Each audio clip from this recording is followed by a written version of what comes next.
2015 was a year when a great example was set in context of industry-academic collaboration by MIT-WPU.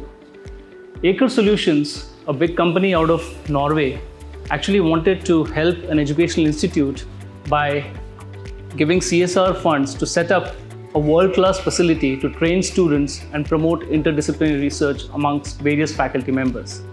And what you see over here is a grand example of the subsea infrastructure which actually exists in the world, and a scaled-down version of this has been established in this particular lab. To ensure that we use this lab for academic purposes, we have designed practicals in this lab where students actually undergo hands-on experiments.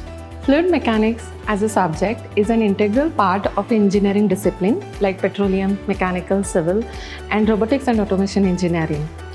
So we undertake hands-on training to develop deeper insights into the concept. The lab provides ground for students to explore their curiosity.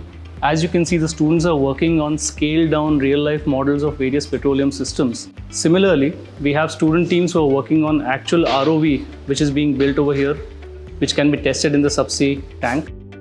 We have research going on various corrosion types because a lot of corrosion problems are being experienced by the subsea industry. So it's a perfect ground for carrying out research projects which are being sponsored either by the industry, or we are carving out research projects internally where students work along with faculty members in order to develop a product which can be used in the industry. We all are aware of the disaster consequences of oil spill or oil contamination on aquatic life. The double sealing is used for safety purpose, so not a single drop of oil should be spilled, otherwise it affects the aquatic life. The force required for sealing is significantly large. A stroke tool is used to seal the two ends of the post system, which is shown by our team. This is a very interdisciplinary lab setup, particularly catering to multiple departments of engineering. Faculty and students of all these departments can actually work here. There are numerous projects going on here. I would like to speak on one of them. So we are trying to build a particular digital twin system which will incorporate the data that we capture, the machine learning algorithms, and the AI models that we can build on top of it, so as to build a digital twin for the components here at the Center for Subsea Engineering Lab. The project is to create a digital twin of this subsea lab that is right here on campus. So what exactly is a digital twin? It is essentially a virtual counterpart of a physical entity. It is supposed to digitally replicate or mimic the workings, functions, and operations of the said physical entity exactly as it would take place in real-world circumstances.